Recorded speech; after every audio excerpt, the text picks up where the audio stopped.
existem várias formas, né? E existe inclusive uma técnica para você poder levar a esse resultado de criar interesse em outras coisas, né? E na maior parte das vezes a família acaba fazendo isso de uma forma que empurra a pessoa mais ainda para o alcoolismo, obviamente sem perceber, não é mesmo? Porque realmente o hábito, né? O beber, o alcoolismo, ele é ele sim, ele é um tipo de hábito, né? Ele usa mecanismos cerebrais, né?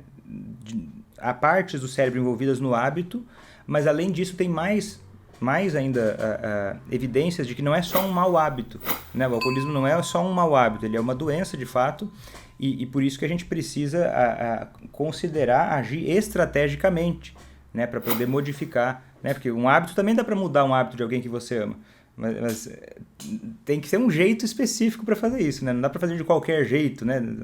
Muitas vezes na linha reta, né? O jeito de não fazer isso é. Tem vários jeitos de não fazer isso, mas acho que talvez o mais comum, um deles seja não ameaçar o instinto de liberdade da pessoa. Porque o nosso instinto de liberdade, ele é mais forte que o instinto de vida. E não importa se você valoriza. Porque você às vezes fala assim, Vitor, mas como assim? Eu valorizar a liberdade dele? Quer dizer que então agora eu devo dar liberdade para ele beber? Às vezes eu recebo essa pergunta. Mas a minha resposta geralmente é a seguinte: você tinha como não dar liberdade para ele beber? Então, de onde que vem essa ideia de que cabe a você dar ou não liberdade para o outro beber? O que eu falo é o seguinte: a ideia é só destacar a liberdade que existe, né? Ah, mas eu vou então dar essa liberdade? Não, ele tem essa liberdade. E tendo essa liberdade, é útil você reconhecer que tem e você criar dentro do relacionamento tornar mais interessante a ideia de não beber do que a ideia de beber. E óbvio, isso precisa ser feito progressivamente, né? Não dá para chegar. Eu lembro de uma aluna que quando ela estava começando o curso ACA, que ela me disse o seguinte: Vitor, eu tô chateada, sabe por quê? Eu convido meu marido para fazer coisas diferentes e ele nunca aceita. Eu perguntei, fulano, me conta aí, que tipo de coisa você convidou ele? E ela me disse assim, olha, Vitor, por exemplo, ele no almoço, ele quer comer porcaria, né? Quer comer fast food, quer comer lanche, às vezes no dia da semana. E eu chamei ele para comer um frango cozido com legumes e arroz integral, que é o mais saudável, não é, Vitor? Não é mais saudável? Sim, é mais saudável. E aí eu chamo ele, por exemplo, para sair para fazer caminhadas e ele não quer ir fazer caminhadas. Fazer caminhadas é saudável, doutor Vitor? Sim, é saudável. Só que às vezes a pessoa não percebe que o caminho entre o cara tá comendo fast food no almoço para começar a comer um frango cozido com vegetais é uma distância muito grande. E mesmo que a pessoa. E não é tão gostoso e interessante. Né? É mais gostoso e interessante num curto prazo comer fast food naquele momento. Então é importante criar mais interesse e também quando for fazer um convite, que não é o único caminho e nem é talvez nem o primeiro caminho a se fazer, mas quando for fazer um convite, considerar algo que leve em consideração uma possibilidade maior de a pessoa gostar.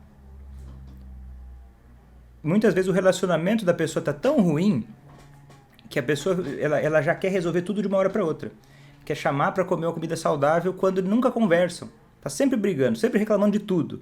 E aí a impressão do alcoolista pode ser de que ele não tem nenhum tipo de vamos dizer assim, reconhecimento pelas poucas coisas boas que ele faz. Porque realmente ele faz muita coisa errada. E é fácil apontar o dedo quando está fazendo tanta coisa errada. E aí não se preocupe em criar um pouco mais de relacionamento.